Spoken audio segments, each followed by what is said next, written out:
Doctor मैसारू इमोटो, ये एक Japanese scientist है और इन्होंने कई साल पानी पर रिसर्च किया। He has research on water for many years. पानी पर इन्होंने कई साल इन्होंने रिसर्च किया। इनकी रिसर्च है। ये कहते हैं कि जिस दिन मैंने एक थ्योरी पढ़ी, किसी किताब में मैंने पढ़ा कि जो स्नोफ्लेक्स आसमान से गिरते हैं, वो स्नोफ्लेक्स, हर स्नोफ्लेक एक यूनिक होता है। स्नोफ्लेक किसको कहते हैं? स्नोफ्लेक कहते हैं बर्फ के छोटे छोटे कणों को, छोटे छोटे टुकड़ों को स्नोफ्लेक करता है। आप कभी देखें कि आसमान से वो छोटे छोटे बर्फ के टुकड़े गिरते हैं, that is called snowflakes. Imagine, आप सोचिए कितने स्नोफ्लेक गिरते होंगे आसमान से। आज साइंस क्या कह रही है? हर स्नोफ्लेक जो आसमान से गिर रहा है वो यूनिक है, बिल्कुल यूनिक है एवरी स्नोफ्लेक। डॉक्टर मैसारू इमोटो कहते हैं कि यह पॉसिबल नहीं है। क्यों? क्योंकि वो कहते हैं कि किसी भी स्नोफ्लेक का ज्योमेट्रिक शेप जो है, ज्योमेट्रिक शेप, वो डिपेंड करता है उसके केमिकल कॉम्पोजिशन पर।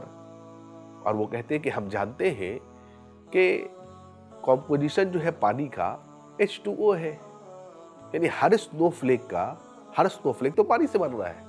और सब कोई जानता है, एक छोटा बच्चा भी जो स्कूल में पढ़ता है वो ये जानता है कि पानी H2O जिसको हम कहते हैं, उसका कॉम्पोजिशन क्या है?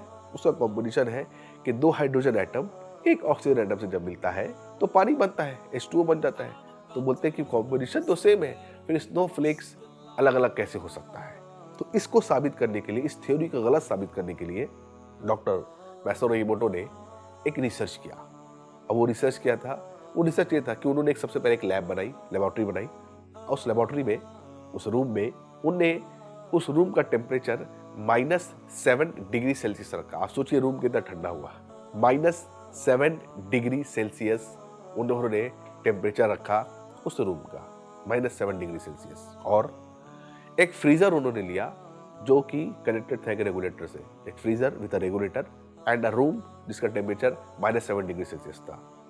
और कई सारे कैमरों को उन्होंने माइक्रोस्कोप में लगा दिया।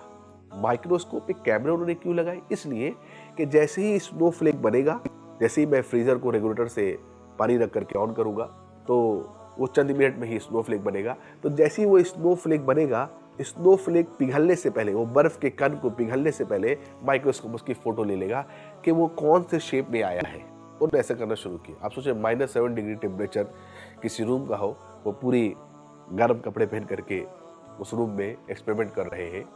और वो कहते हैं कि मैंने 2 सैंपल्स लिए पानी के, 2 डिफरेंट नलों से। वो कहते हैं टू हिज मोस्ट एस्टोनिशमेंट, वो कहते हैं कि मैंने देखा कि द मोमेंट स्नोफ्लेक बना, फ्रीजर में डाल के रेगुलेटर जब मैंने ऑन किया, तो जब मोमेंट स्नोफ्लेक बनता है और कैमरे ने उसके फोटो लिए माइक्रोस्कोप से, उन्होंने अजीब बात पाई। वो क्या पाई? हर स्नोफ्लेक का जो शेप था वो यूनिक था, अलग था।